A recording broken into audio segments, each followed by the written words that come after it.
everyone, Dean Giles here for this quick video on reading drum set notation.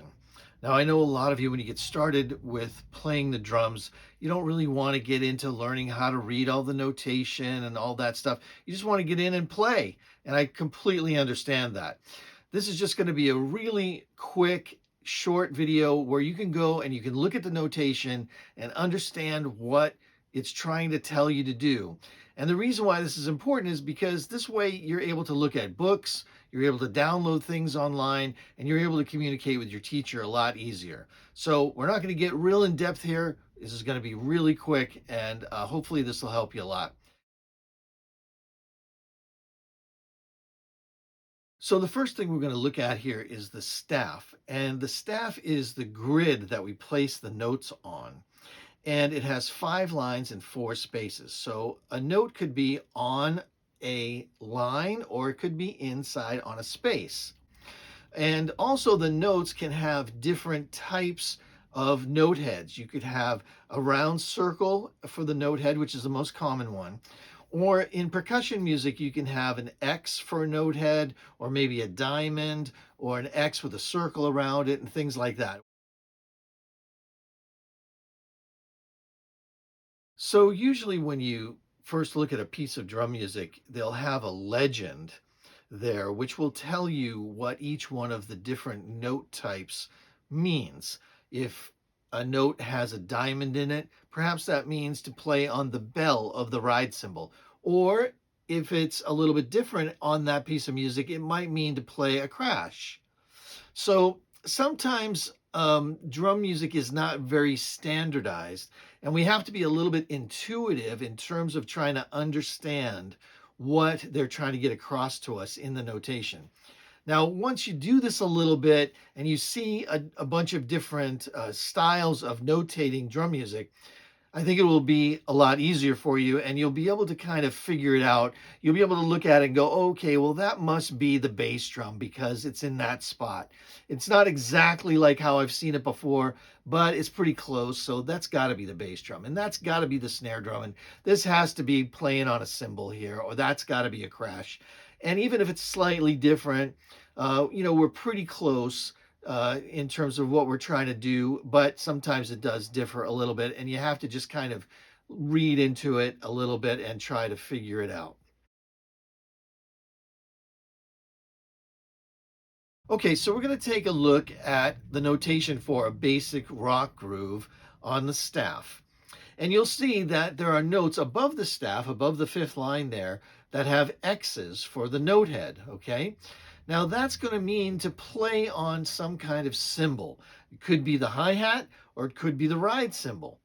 And since it's a groove, it's probably one or the other one. It's not usually a crash cymbal in this case, and it's probably not some other percussion device like a cowbell or things like that. So we're going to say for right now that that's most likely the hi-hat there.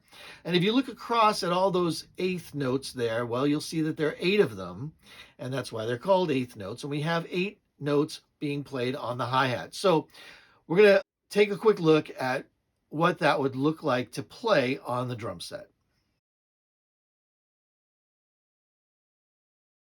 1 and 2 and 3 and 4 and 1 and 2 and 3 and 4 and 1 and 2 and 3 and 4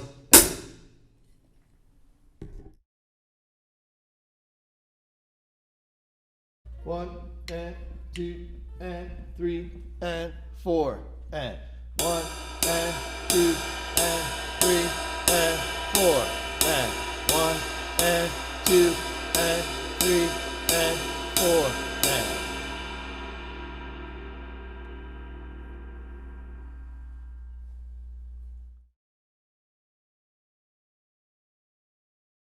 okay, so now we have our hi-hat part, and hopefully that notation is kind of making sense to you. And now we're going to look at the snare drum.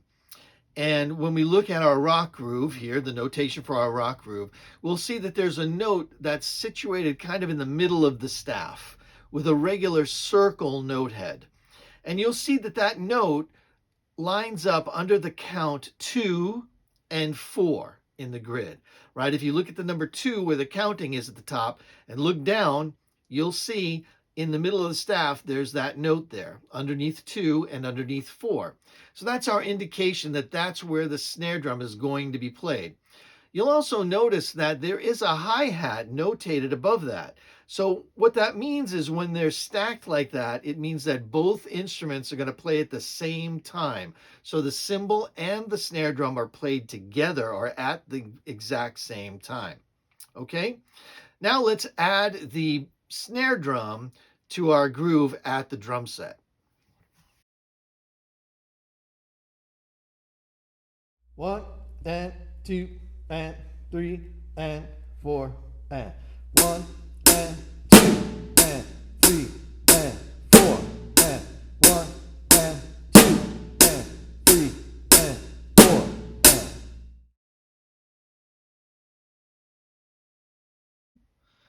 Okay, so now we have one more thing to add to complete our groove, and that's of course the bass drum played by the right foot. Now, because it's the lowest drum in the drum set, we're going to situate that note down lower in the staff, okay? And you'll see it down there underneath the numbers 1 and 3. Also with a hi-hat stacked above it. So again, the bass drum plays with a hi-hat, and then if we look at the next count, which is the and of 1, you'll see the hi-hat just by itself. Then on 2, you'll see the hi-hat with a snare drum, or both hands together. And then you'll see a hi-hat by itself. And then this groove will actually just repeat itself for counts 3 and 4. Okay? It's just completely symmetrical. 1 and 2 are the same as 3 and 4 in this particular groove. Now you'll find as we get further on and you look at other grooves, it won't be like that. But this one happens to be that way. Okay, so that's everything really for our basic groove. Let's go back to the drum set now and play all 3 instruments and play this groove the way it's notated here.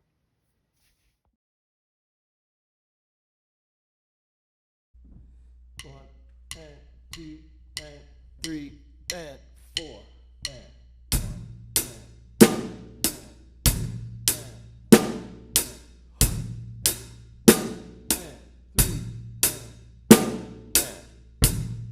Okay, so now we want to look at what it's like to read a fill on the drums, like when we go around the tom-toms and things like that.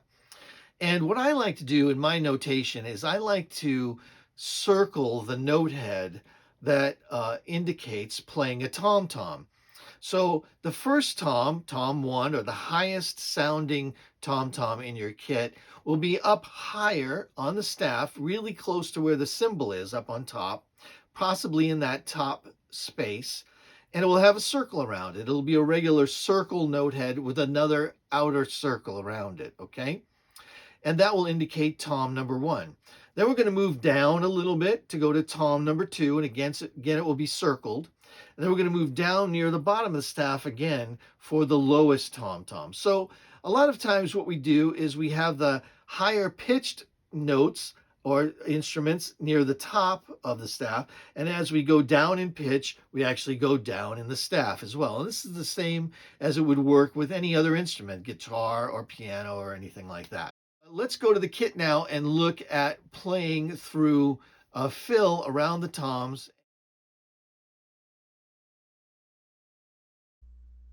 1 and 2 and 3 and 4 and 1 and 2 and 3 and 4 1 and 2 and 3 and 4.